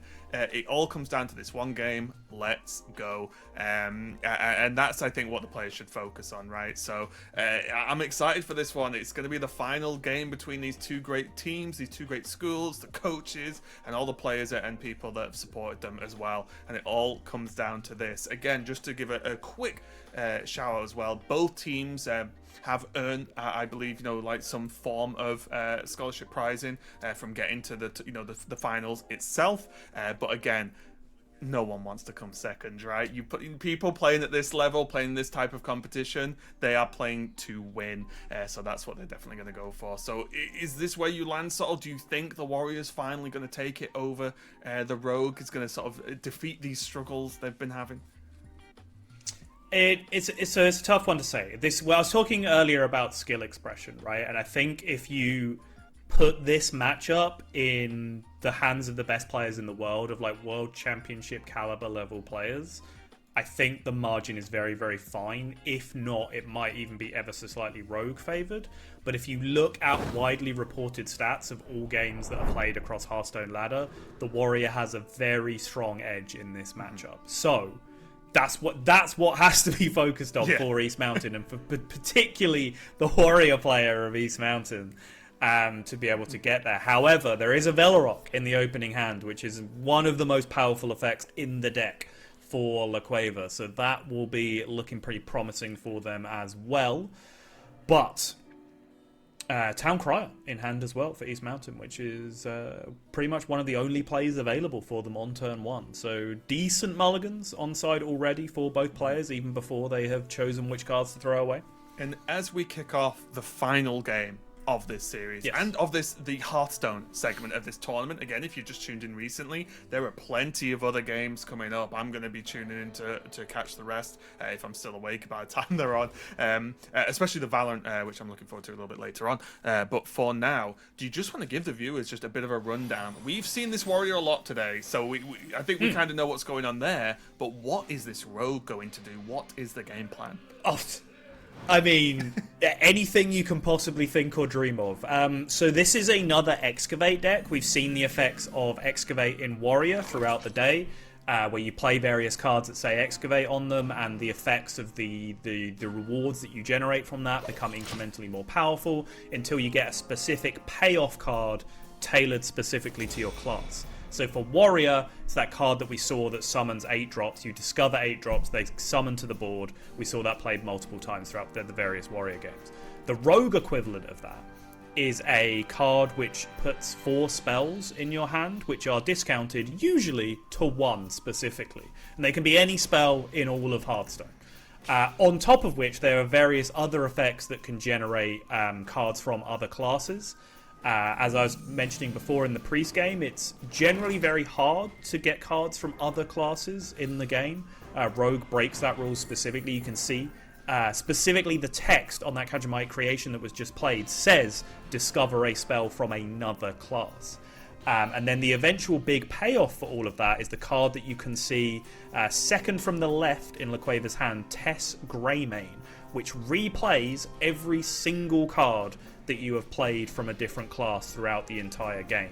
And Rogue has the ability to replay that card, Tess Greymane, 3, 4, 5 times over the course of the game. So that is what La Cueva will be trying to do. East Mountain will be trying to A, survive, but also B, disrupt. We've seen cards like Dirty Rat, for example. If Dirty Rat comes down and rips that Tess out on the board, and then East Mountain is able to kill it, so it's just gone from the game, that removes that effect from the game for the rest of the matchup, which is one of the biggest reasons overall why this is such a good matchup for Warrior. Yeah, that has got to be priority number 1, right? Draw Dirty Rat, use Dirty Rat, win game. That's level 1. And then if that doesn't work, then you've got to start pulling other things out the back. As we saw, the TNT can also blow stuff up if Tess is a little bit, coming out a little bit later on in the game, of course. But we'll have to see how it goes. For now, though, La Cueva are actually doing a decent job at not only progressing the game plan, but putting a bit of pressure on as well, right? Making East Mountain actually have to react and do stuff, as opposed to sort of just freely armor up, draw some cards, dig to those answers like Dirty Rat that they want to get to. Yeah, and just to pick up on that point you're talking about with the TNT as well, like that can be very relevant, even if the test chain has started early, because what you'll generally do is you'll play test and then you'll use either Breakdance or Shadow Step to return it to your hand, but it's still then too expensive to play it again in the same turn, so you then do have to hold it in your hand for a turn with the intention of then playing it again on the following turn, and that's when a TNT draw can potentially come out and punish you for that, particularly if you've got some card draw effects in your tests, right? So where you play tests and you start drawing cards and then you start pulling out those bombs, and then your test can even get like blown up on the board mid-cast. There's lots and lots of ways that things can go very, very wrong for you in the Rogue in this one. Yeah, there's definitely a huge chunk. I mean, it's a fair few classes in Hearthstone like this at the moment, but a huge chunk of this Rogue deck is adapting on the fly to what's going on. Drilly the Kid coming down. If you're wondering why the card looks a little bit strange, those are called signature versions of the card, which don't change the card text or their abilities, but it's just cool sort of full art cards that you can get as like a cosmetic, like a nice bonus card basically in Hearthstone. There's a fair few of them and they do look fantastic. So yeah, just in case you're wondering why that card specifically looks a little bit strange compared to the others. Still nice. And AC already, the Azurite Scorpion in hand for La Cueva. That is that payoff card that I was talking about. That will add 4 spells. Yeah, if there's something Rogue likes, it's stuff, isn't it? Rogue just likes stuff. Going to hold on to Ogre Fist Boulder here, I would imagine, because you have a 1/1 next turn that you can turn into a 6/7. Raven gave you a good breakdown of locations in the previous game, I think it was, but one thing that wasn't mentioned, yes, you can use locations multiple times. You can use them the amount of times that you see the number on the bottom, in this case 2. You can't use them on consecutive turns. So if you use them this turn, it then goes on cooldown. And this ability to turn any minion into a 6/7 is a little bit more powerful on this 1/1 that might come down here than it would be on that 4/3. Yeah, weapon being picked up as well for La Cueva. Going to be nice just to start sort of getting those swings in and maybe put some more excavate. And we are going to see Azurite Scorpion drop down now though. And what do we have here? And as you can, that is a perfect example of what this deck's like.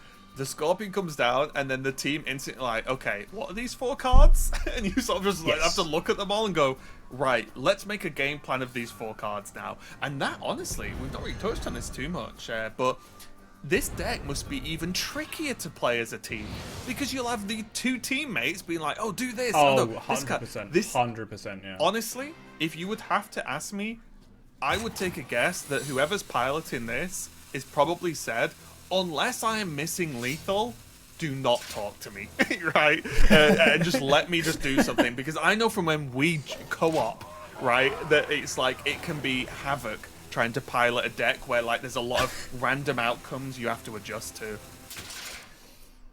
Raven is the most impulsive co-opper you have ever met in your life. If you say anything out loud, even if it's just musing or you're presenting it as a possibility, Raven has then already done it and clicked enter.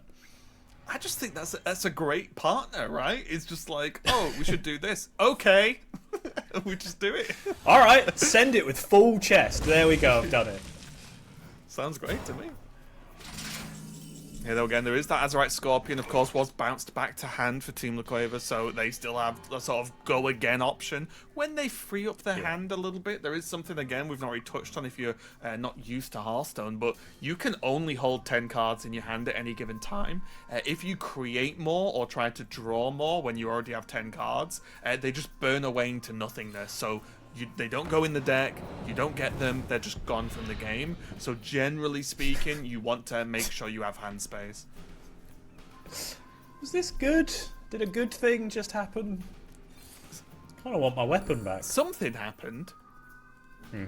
I can tell you that. Yeah, so this card basically just absorbs your weapon and just gains the stats. So attack as attack and durability as health. And then when it dies, you just get the weapon back again. Yeah, and one thing I will point out is the weapon that was equipped on the Rogue doesn't do much, and because it is focused around its death rattle, right? So like killing it, like, or at least it's not there for damage, generally speaking, right? It's not like the Ashbringer we saw in the earlier game, where it's like a 5 attack weapon that's going to start pumping out tons of damage.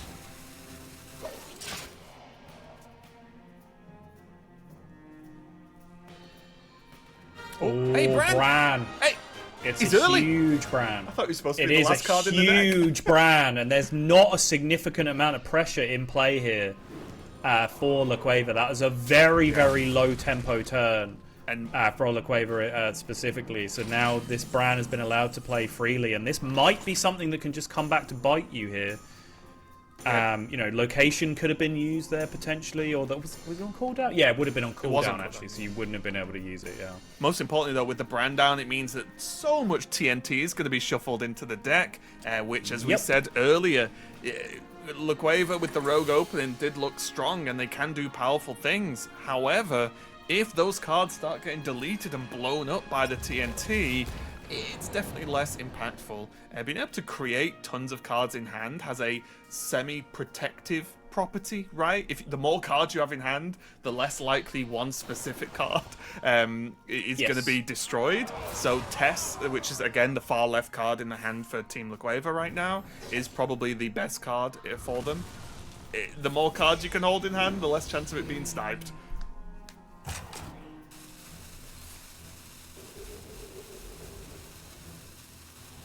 I do feel like there's a little bit too much of a value game. Yeah, it's a bit manic going on isn't it? here The problem from, is from Shadow La Step Cueva. as well. Yeah, Shadow Step on the This is a Azure. Shadow Step as well, yeah. So Shadow, do you think this is too much focus on the Scorpion versus saving stuff for the Tess? I do. And not even necessarily saving stuff for the test. I think at this point, you know, you've already allowed your opponent to play an 8-mana 2/4. Which they've done without dying, right? That's step number one. You don't really want that to happen as much as possible.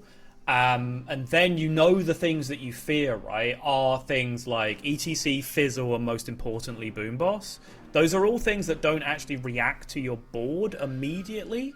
So for me, the most important thing you can do is just put massive pressure on the board and hit face, so that if they want to start doing their greedy battlecry stuff, you're then pushing 20 the next turn, right? And then suddenly they're on the verge of death.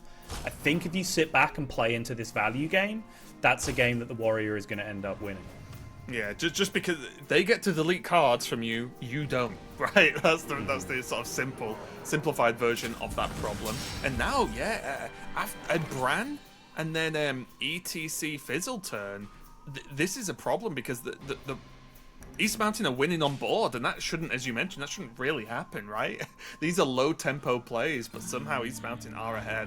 Flint Firearm is going to come down to maybe generate some additional answers. Well, okay. Speaking of which, Sunspot Dragon is back. Back again.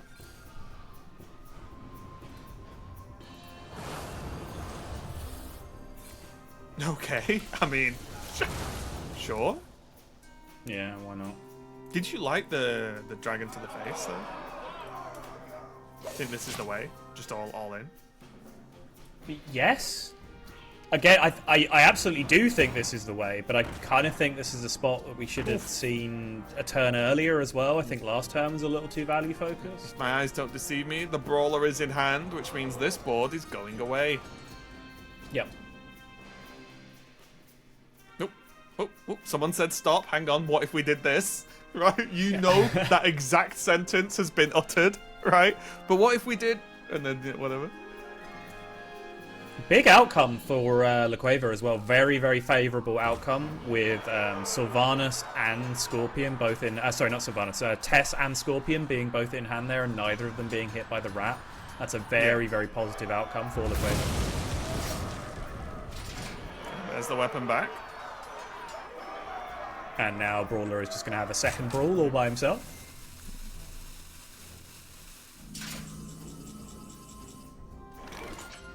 Okay. So Cult Neophyte is gonna make spells cost one more for the opponent, so it's gonna get some pressure down.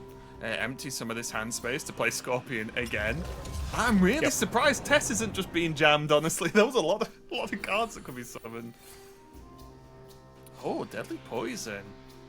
Deadly Poison is huge, gets a second copy. That's actually massive. We can use the Funnel Cake to cheat a little extra bit of mana. rip that creation protocol, hopefully find something cheap enough to play. Okay, Velorock at least represents charge damage. That's huge on the following turn. This is much, much better. This is what I wanted to see a couple of turns ago. This is just stacking up damage in hand. Yeah, and also you love to see it. Look at the options that East Mountain have. They do have the pig in hand. I think that is the pig middle right. But other than that, there's not actually great answers. Yogg-Saron can help clear the board, but it doesn't feel that reliable, and everything's very expensive. Oh, imagine the Sonya with the Deadly Poison. Nice. Yeah, that's a whole different deck, Yeah. which is, a very, very different story. Gotta be the Ziliax. Yeah, gotta be the Ziliax. The Yogg, I think, just left you too vulnerable in terms of your ways of clearing up this board state. What did you think? What's the pig? I don't know. The Azurite. The Excavate Warrior. Oh, okay. It's a pig, isn't it? I've not been lied to all my life, have I? Looks like a pig.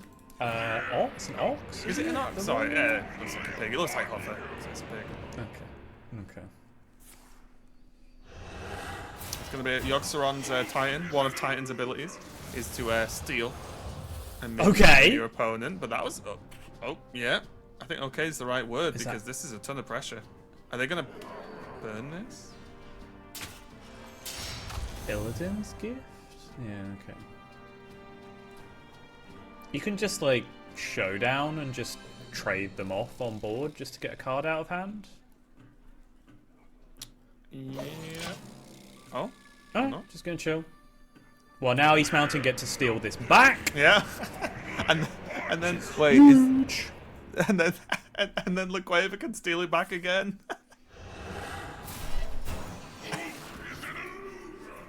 Or do they steal the Yogg? I'm not sure at this point. Oh, Master's Call. Okay, Breakdance actually kind of a bad burn for the long term for La Cueva, but again, I don't think this is necessarily a long game that we're interested in playing. I hope the team has a really good handle on what cards have been played for this test.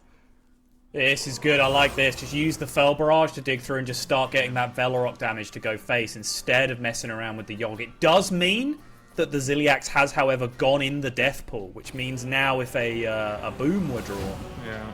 Look at this, though. Then it could be big, big heals, but there have been lethal outs here with these discounted cards. Oh!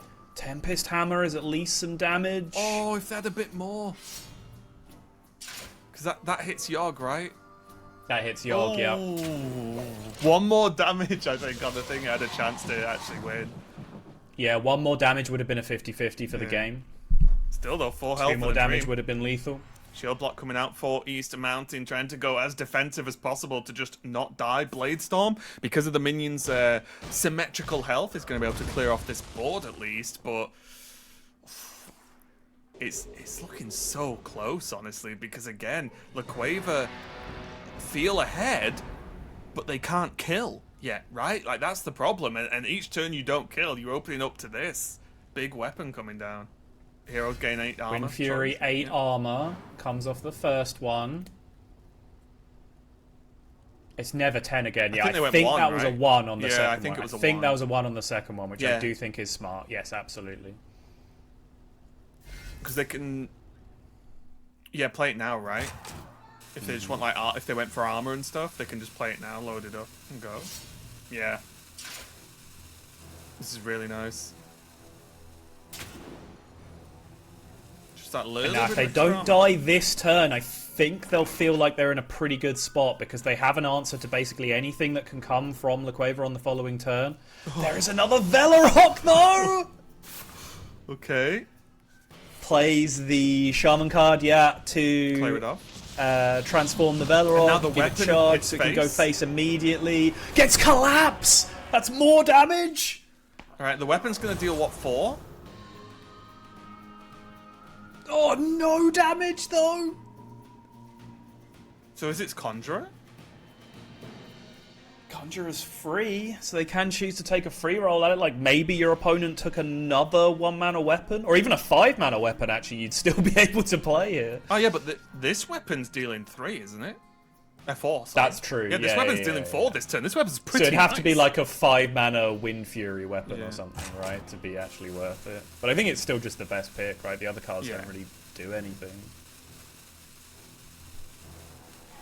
Yeah, why not just get another card, right? And they got... Okay. Excavate? Yeah, sure. I mean, fine. Yeah, that's kind of what the deck wants to do. Why not? Back to the Scorpion again. Yeah. He gets to push that extra nice damage now, because it deals the extra damage to the lowest health target on board, and the hero is the lowest health right now.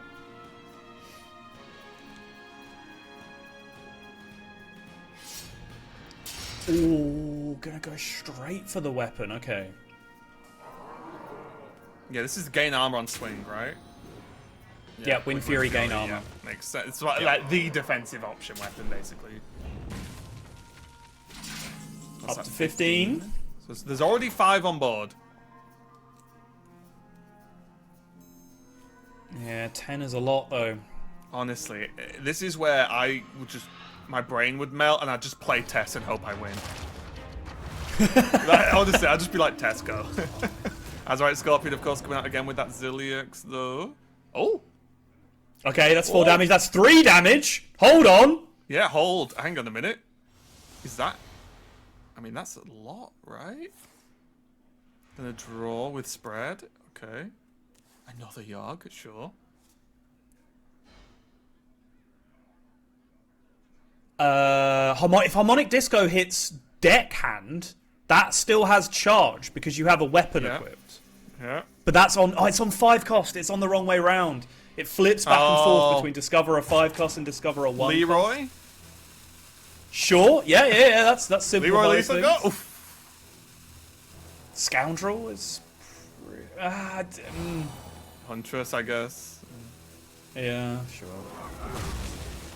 Basically, what we're saying, as you can hear me and Sol get excited, is they were outs to win the game that turn. Still, though, piling on the pressure, Cueva. This game is really going down to the wire here, and although Reno off the top, it's just Reno. Gonna nope all those cards. The weapon's gonna swing, and plus then the gain 5 16 armor. more. Yeah. Oh no! There's still the Tess Soul. Tess could just randomly win.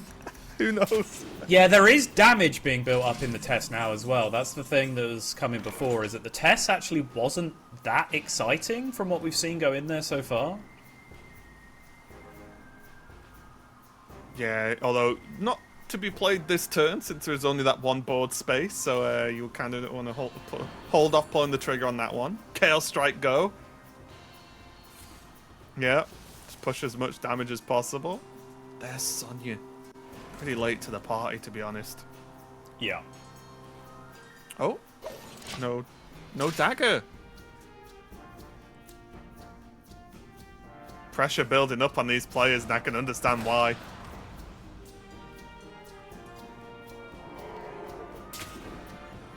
Surely now it's Boom Boss time. After all this time, it has to be. Bring in the explosives. 1, 2, 3. 4, 5, 6. Again, only a couple of cards left remaining. So if this first card is a bomb, Cueva are in trouble. It's a bomb. And it is. Oh no. And look at this. Like, East Mountain went down to 2 health, but they now have 45 armor. And all of these cards are getting burnt away now. Another TNT going off. That's going to hit. What was that? Oh, some of the burn damage. More TNT. This is just going to wreck the deck. Sonya gone. Tess gone. East Mountain will be fist pumping and high-fiving right now as they see that Tess go down. That's what they were waiting for. The Yogg survives, but I don't think it is going to be good enough. There are 2 random spells that are going to get cast here after the Yogg, and they are going to have to do everything! Oh no! That's not it. Oh no! It was And that's the game. It was so close. Both teams playing their hearts out. but it looks like East Mountain are going to take the victory here. Cueva put up one heck of a fight, but SOTTLE, the warrior, finally got there. And for the player on their team that has been piloting this warrior, redemption, right? It has happened and it has paid off at last. No cards, no minions, no way to answer, no way to develop, no way to survive. Dagger up, take the honourable face attack into the 2-6. Cueva are going to go down here, and East Mountain are going to be walking away with this series, with the scholarship, with the title of PlayVS Cup Hearthstone Championship winning school. Very, very nicely done in the end. Extremely fine margins, and we can break down I think some of the talking points and decisions that may have mattered here. But East Mountain now just on a victory lap more so than anything else. Ragnaros will do the job quite nicely. That is just straight up lethal, I believe, with the Dirty Rat attack and the Rag going face here. Look how many times it goes. Mascot Brand! Come on, you have to take the Mascot Brand. Oh, come on! No, I went for Symmetry instead with the bodyguards for the Ox. But yeah, Die Insect, an absolute classic card, taking out an absolutely classic series here. Congratulations again to East Mountain. Fantastic performance, and honestly, SOTTLE, what a match. I was excited going into this series and really looking forward to, casting some Hearthstones, two high school teams going against each other. But what a match. About as close as it could possibly get. I think both teams, very, very, very well played. And it really did get as close as you could possibly make a best of 5 in Hearthstone. Yeah, incredibly fine margins, right? It looked miles away when we got to the end because there was like 40-50 armor stacked up from all of the weapon attacks at the end, but the crucial number was that 2 health. Yeah. That means at some point the warrior was at 2, and that was the margin. You needed 2 extra damage over the course of the game, and I think once the disappointment and commiseration and everything has happened on Cueva's side and they go back and they look at this and they try and learn from it, I do think it was that one turn where they went extremely value focused in the face of the brand on the other side. You could have seen something like, for example, Flinger on the taunt just to get it out of the way, massive damage getting pushed to face, everything straight up, and then you would have done easily more than 2 extra damage over the course of the game. As it happened, they went very timid. The brand came down, and then there was the Dirty Rat turn with the ETC and everything on the other side, and that was kind of an allowance that Cueva made to East Mountain by playing a very low pressure turn. They allowed them to kind of do those disruptive things without punishing them for it. So I think if they were to go and look back and think like, what could we have done differently to try and turn the tide in our favor, that would be the number one turn that I would look at if I was on Cueva's side, if I was their coach, if I was trying to break things down for them. But regardless, I'm sure they've both been extremely pleased with where they've got to. They put on a fantastic showcase, Hearthstone at the PlayVS Cup. And let's focus more so on the winners and the victors with East Mountain and that warrior, as Raven was mentioning, finally getting across the line at the 3rd attempt. Yes, 1 and 2 record in the series overall, but winning when it mattered in Game 5 and taking home the title for your school. Yeah, and as we've both competed in our younger years in Hearthstone, let's say, and I think we can both recognize the relief you can feel at that point as the player who was piloting the warrior last game.